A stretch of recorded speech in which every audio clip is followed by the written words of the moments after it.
everyone. I am delighted to welcome Radhika to our podcast Transformed. As you know, we bring really unbelievable people from the sector across education, philanthropy, social entrepreneurship. So, Radhika, welcome. Thank you so much, Vinati, and thank you for having me. You want to shed light on something that's very interesting and it's happening in India right now. You know, India is the world's third largest billionaire hub. Yet, philanthropy has, as a percentage, we've lagged behind peers. And at the same time, we are seeing new intent, energy, and infrastructure that's trying to change the story. As CEO of Accelerated India Philanthropy, you are at the helm of that story.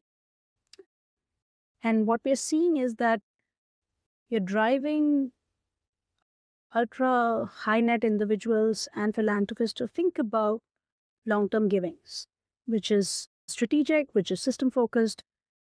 So, this is what I would love you to reflect on today. And tell me a little bit more about AIP's goals and your goals.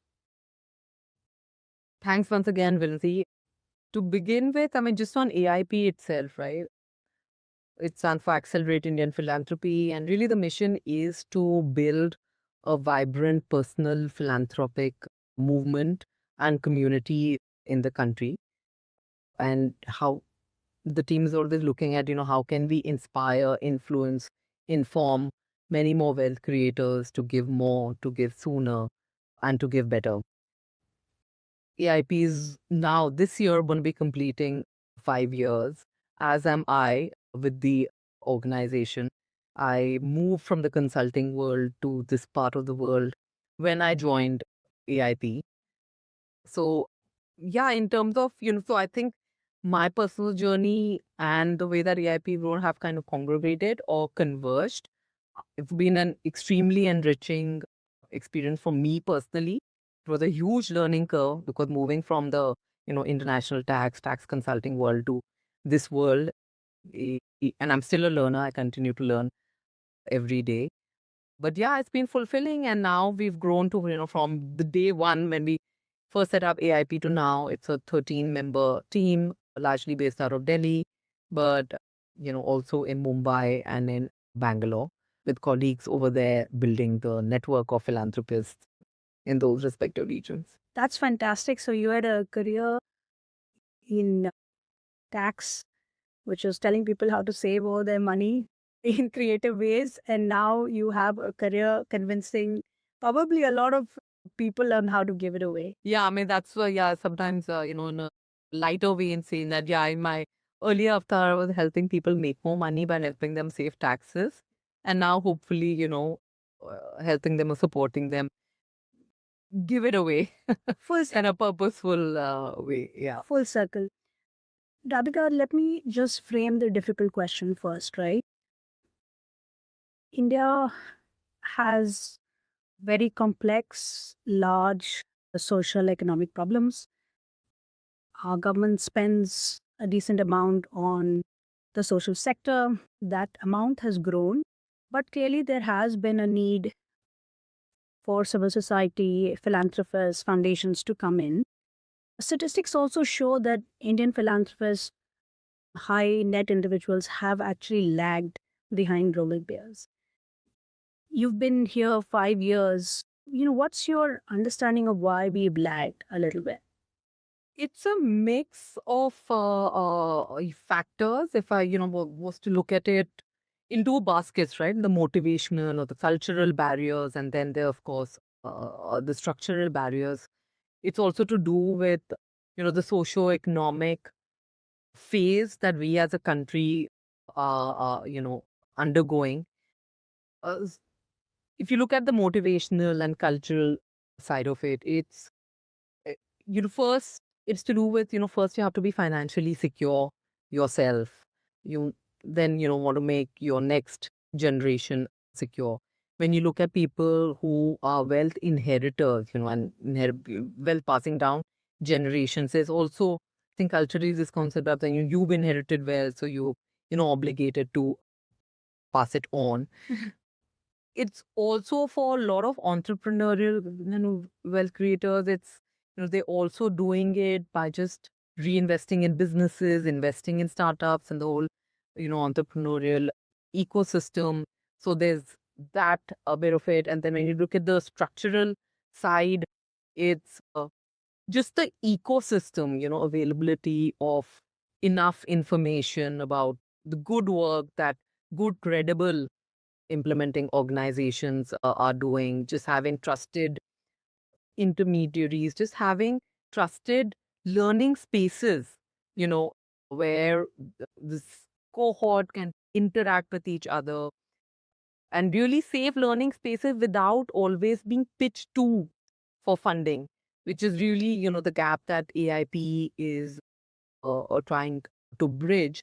So it's a mix of several factors, but now in the recent past, and as AIP has grown, and over the last 5 years, what we have experienced is that it's shifting now.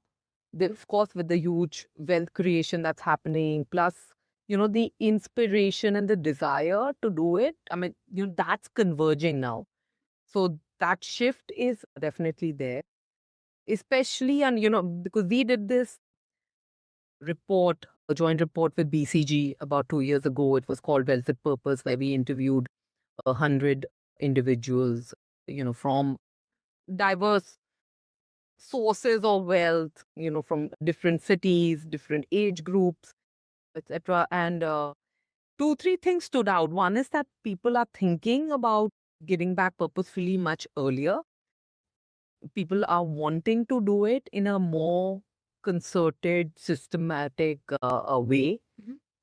And there is the desire to know what others are doing, how others are doing it, and to, learn from collective experiences, what's worked, what hasn't worked. So we're very well positioned right now to really, build on what's already happening to really make this a movement. Yeah, I think I think the ambition is 10,000 crores, to be unlocked with at 400 philanthropists involved, and over 5 years, it's 50,000 crores. That's a very ambitious ask, and you know, certainly people want that non-pressurized learning space with peers. I think for a long time, the space was dominated by large philanthropy. In our imagination, growing up in India, was dominated by large global foundations. Those were synonymous. And I think in the last 15 to 20 years, when, Indian industrialists are thinking about philanthropy, there isn't much sort of documented knowledge on even their approaches. How have they done it years ago? How are they doing it now? So I think this, without pitching learning space amongst those who want to give, which AIP is facilitating, I think definitely makes it easier for those new folks to come in and have a really steep learning curve. Yeah, absolutely, absolutely. And tell me, it is though a mindset shift, right? You just said, folks have different beliefs around inherited wealth, that they need to pass it on, or that, you know, how should they do it or not do it. What do you think when you meet a philanthropist for the first time?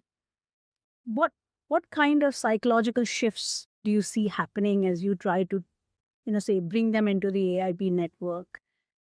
How do they start to think about, giving it faster, giving it more strategic? What do you experience with sort of new? So it's a very, it's a journey. Mhm.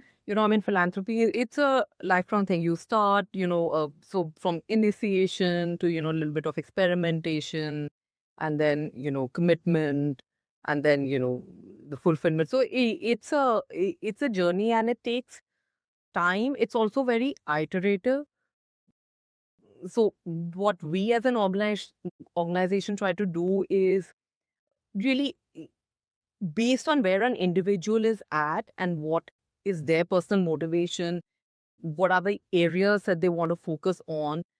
So see that how can we help connect the dots? How can we connect them to other peers who are already, on that journey in that particular area that is of interest to these individuals, subject matter experts, for perspective building, also maybe some field visits, thematic workshops where we bring in diverse sets of stakeholders just for brainstorming, exchange of ideas, exchange of learnings. So it's a gradual process, but we do find that as this evolves, we've now begun to see individuals in our network also, actually investing in some of those organizations, supporting organizations. And it's goes beyond the mere check writing to really see how can they really be partners with these organizations that they're supporting, partners, and how can that organization do better, build capacity better, leverage technology better, connecting them, opening up their networks for these organizations. So it's gradual. It takes time, but we're seeing it happen. That's great news. I mean, I know the numbers definitely show that we are seeing it happen.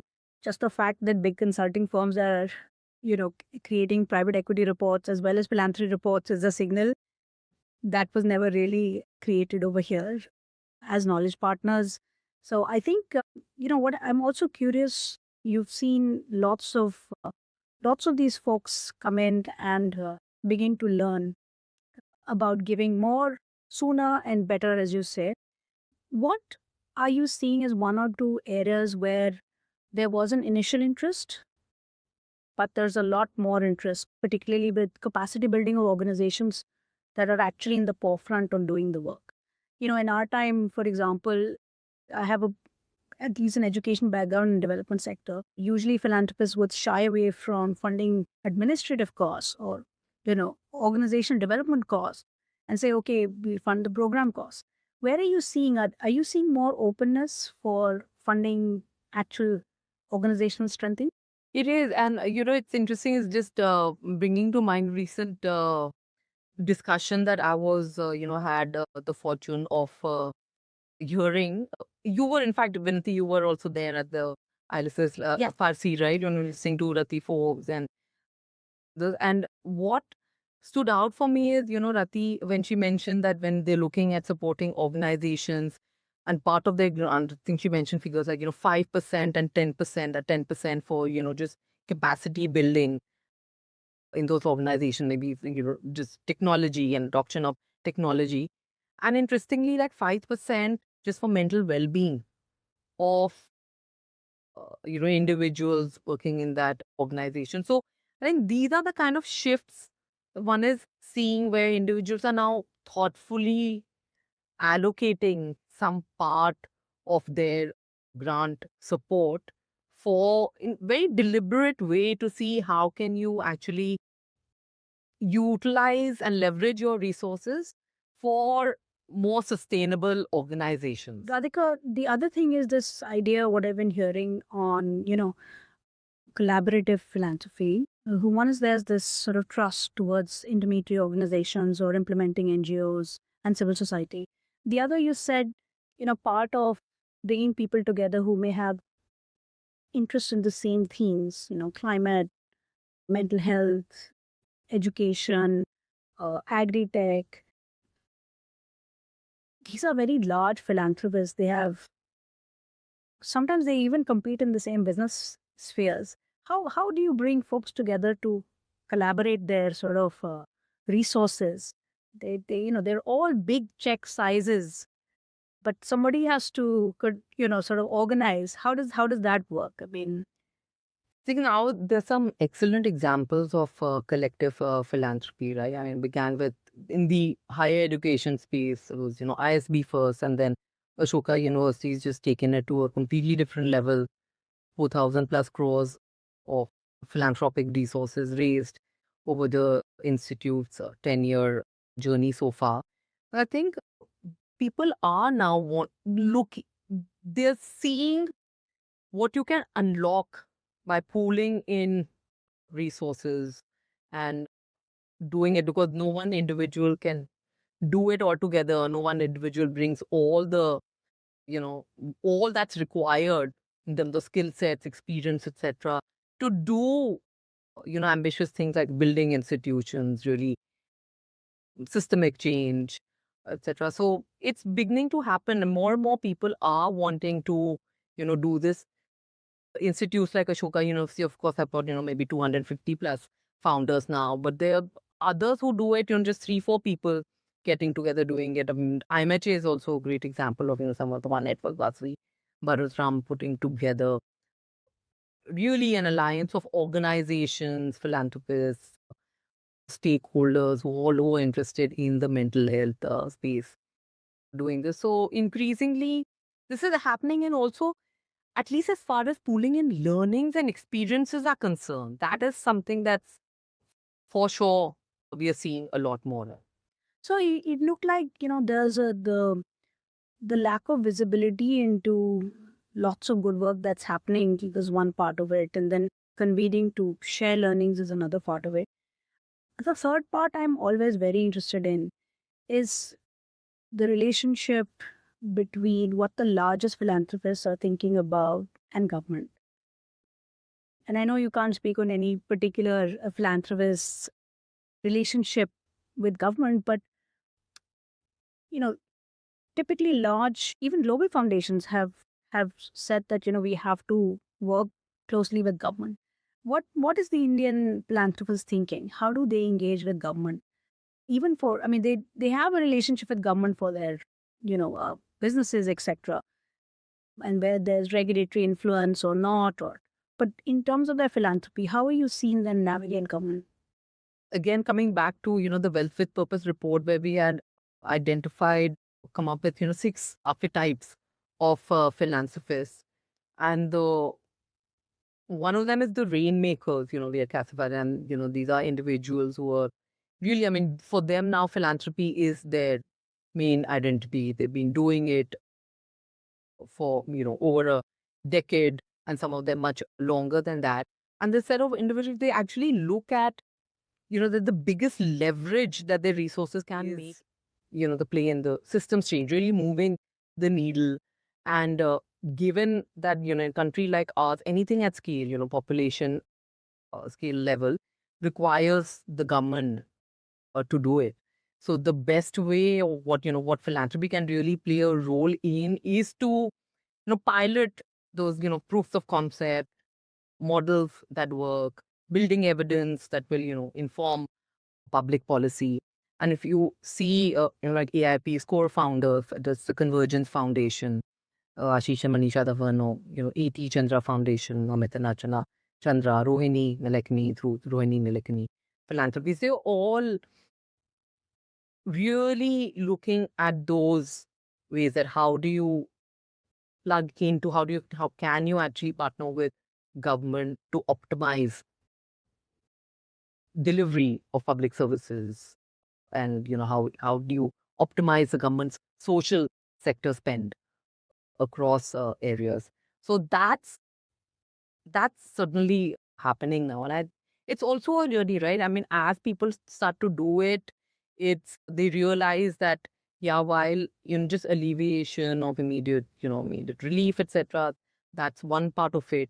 But what really has moved the needle is to focus on areas that, you can actually work with the government. And sometimes you have to then take a step, be more at the background, right? You can't have your name out there, so it's not so much about building your own philanthropic legacy. Yeah, that's interesting because I think there's for the real big rainmakers,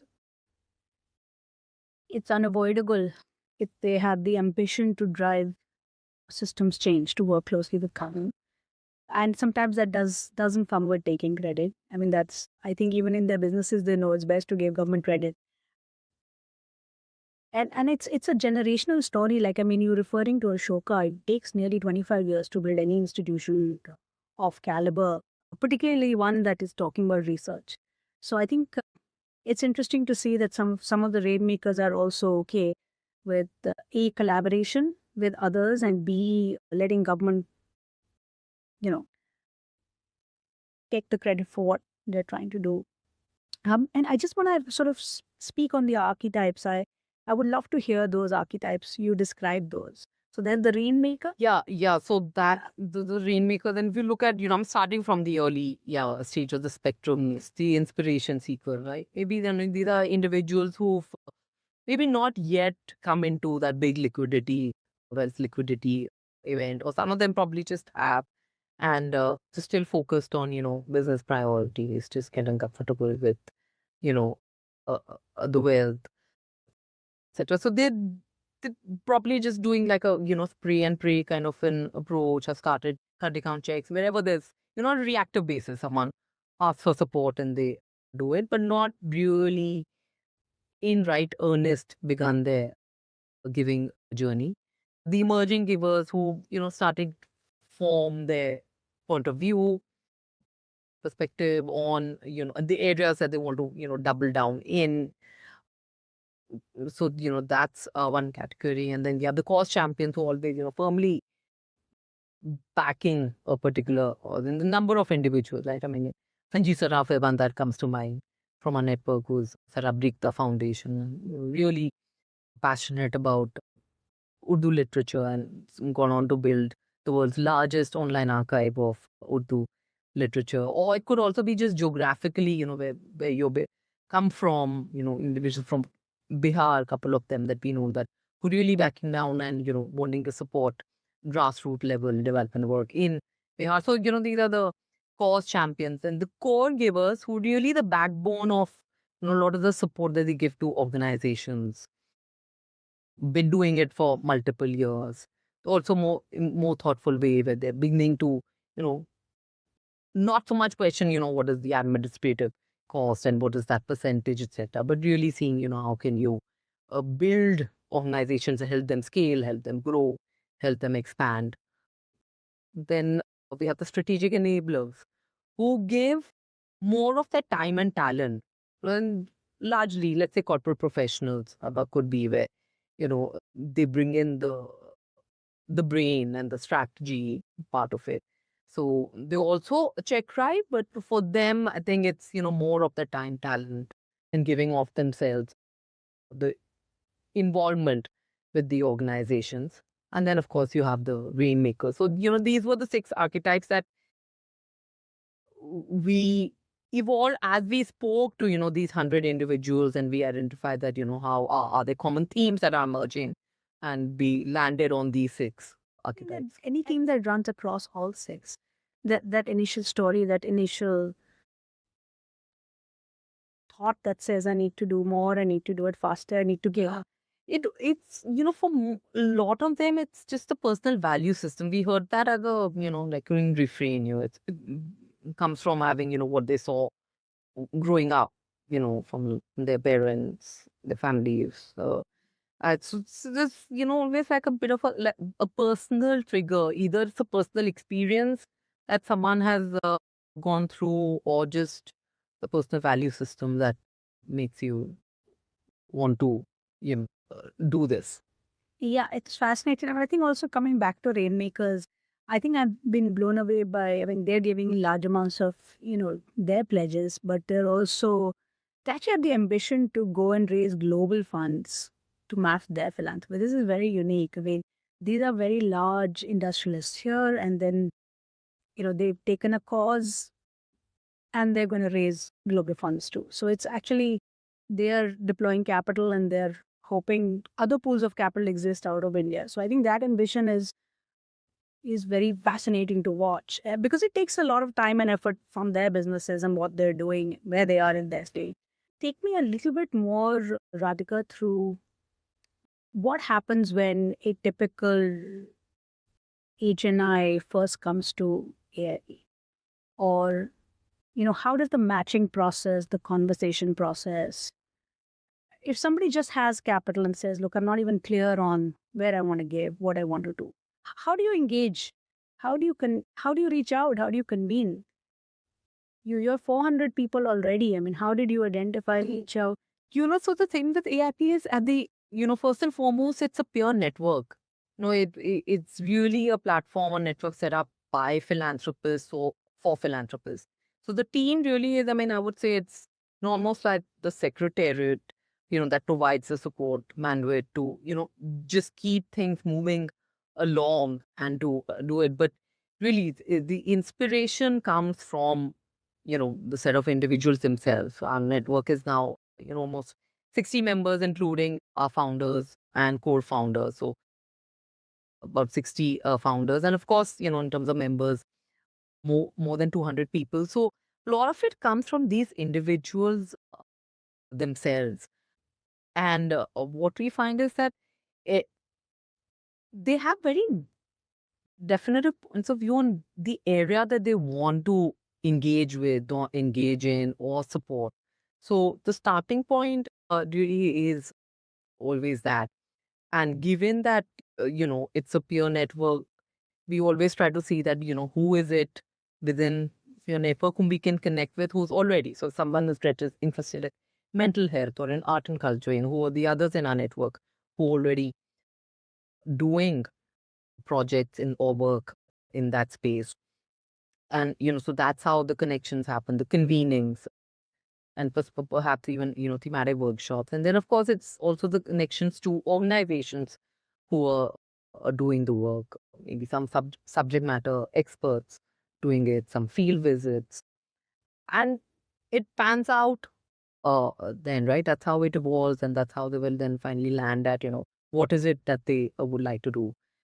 And sometimes it's a very light touch, right? All that they need is, maybe one conversation with a peer or some, an implementing organization, founder of an implementing organization that will, and they will just take it from there themselves. So the way that we work and engage differs, you know, from individual to individual. And because at the end of the day, we are not a service provider. We look at ourselves as partners in in giving journeys, and just I think that's what it varies. And so that's what makes it extremely interesting also. Yeah, and certainly, I mean, I think, I think the report that you created said, seen, valued, and celebrated. It's a self-reinforcing network that AIP facilitates and supports. And then sort of those two virtuous cycles, a great secretariat supporting a great network, I suppose, is the power of the network. Just, and I'm curious about the kind of capital that some of these philanthropists, all archetypes, of course, different, but how are they deploying capital? Is it a long term? Are they taking risks on social issues? Do they tend to go with large implementing organizations have already been?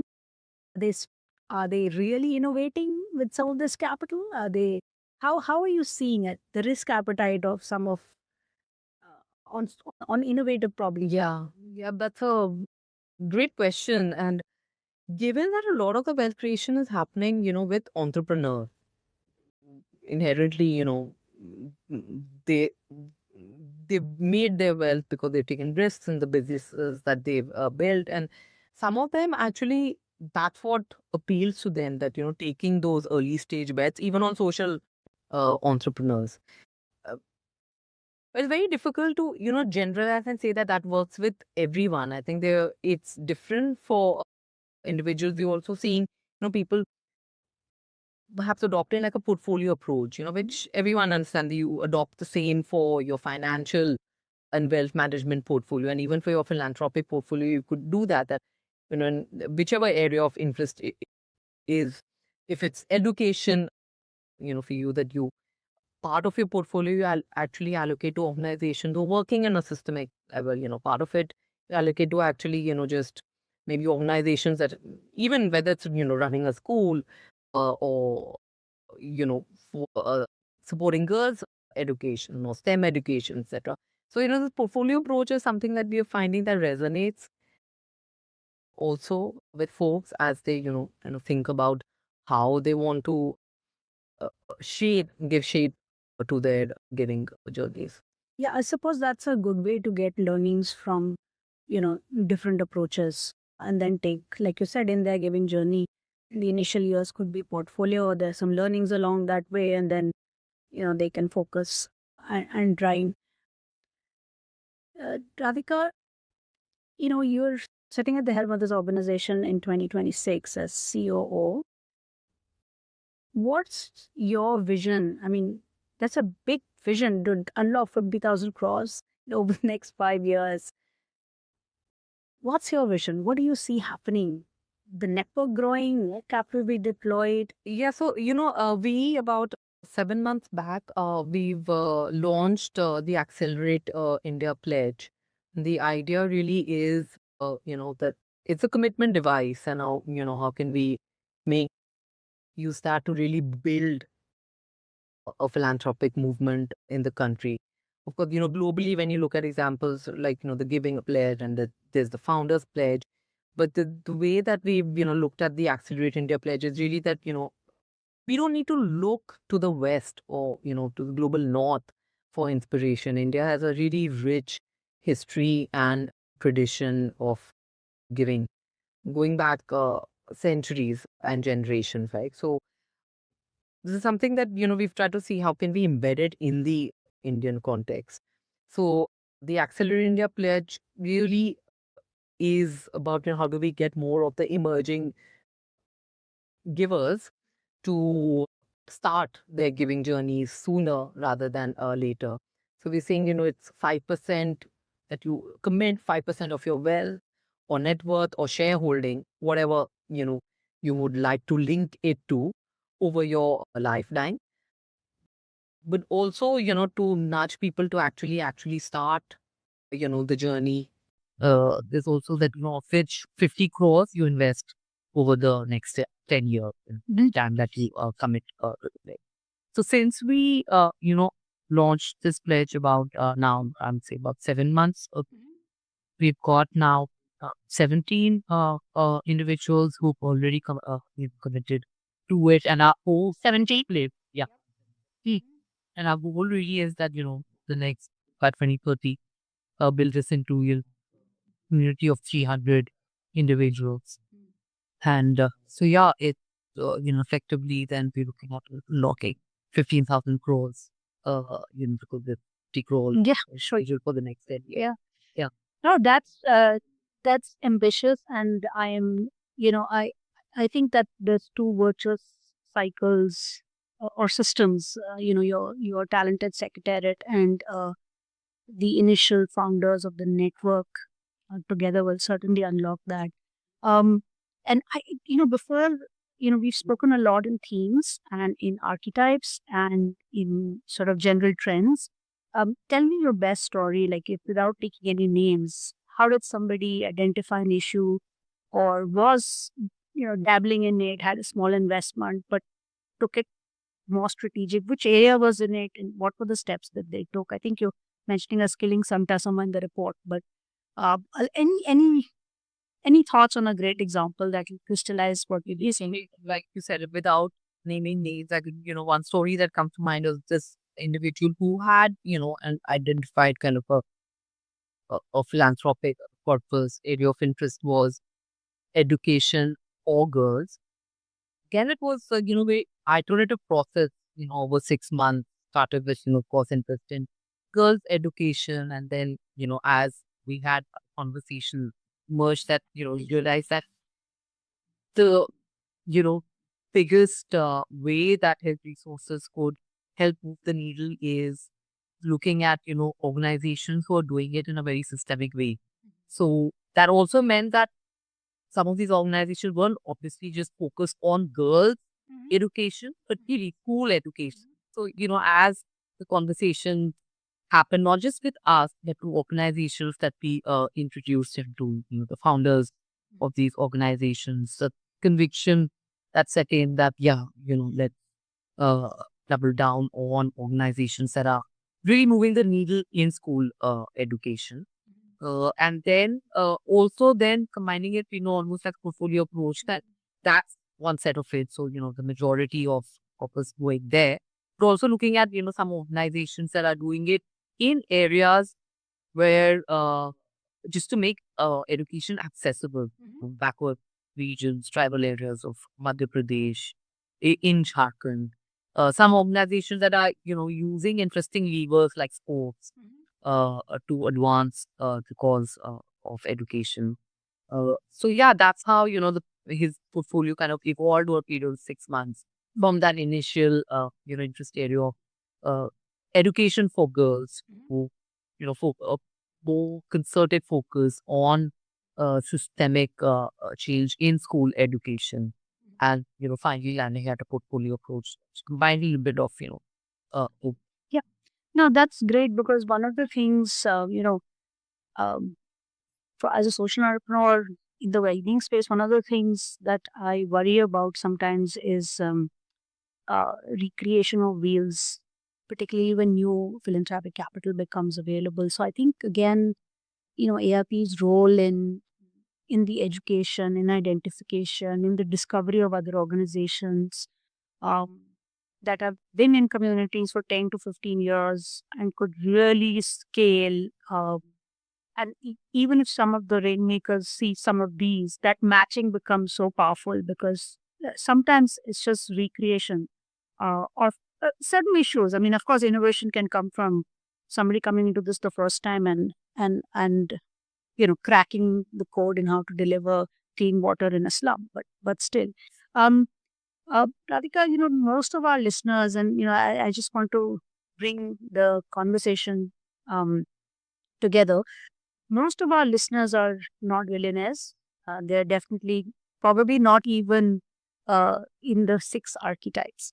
Um, but I, what would you say to them, and maybe a little bit of your own journey on how do you begin to think about giving? Um, how do you start?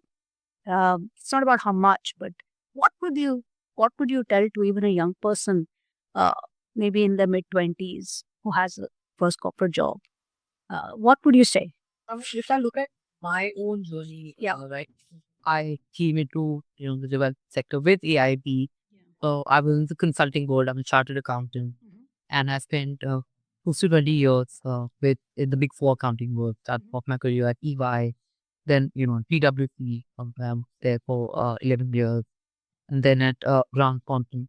And then, uh, just when COVID was breaking out, I decided to, hang up my consulting boots. Didn't really know what I would do. Just knew that, yeah, I want to take a sabbatical. That I'd earned myself, sabbatical by then. And then, yeah, as I started talking to friends who had made this transition from the corporate consulting world to the social development world, and yeah, it kind of just converged very well with where I was at personally. And then when I look back at also, growing up, my father's, in the Indian Navy, so it was, the defense background where, you are living on a budget. It's a transferable job, so you're going from city to city, especially during our school days. I think I into 7 schools in my 12 years of school education.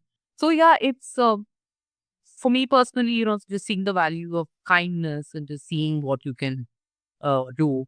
But during my consulting world, I have to say I didn't even know about charity, right? But philanthropy, really, it wasn't as if I was exposed to it at all then. And now, of course, being a part of this world, to see that difference between, what charity is and what philanthropy is. It's two different things, right? And it's really about just, giving to causes and then forgetting about it. And philanthropy is, where you remain committed and you remain involved with it, and you see how you can really drive long-term sustainable change. So I would say, I mean, if you go back to the uh, root origin of the word philanthropy, also it's just love for humanity at the end of the day. So it's not all just about financially giving, but it's of just giving yourself to in any way that you can help make this better world.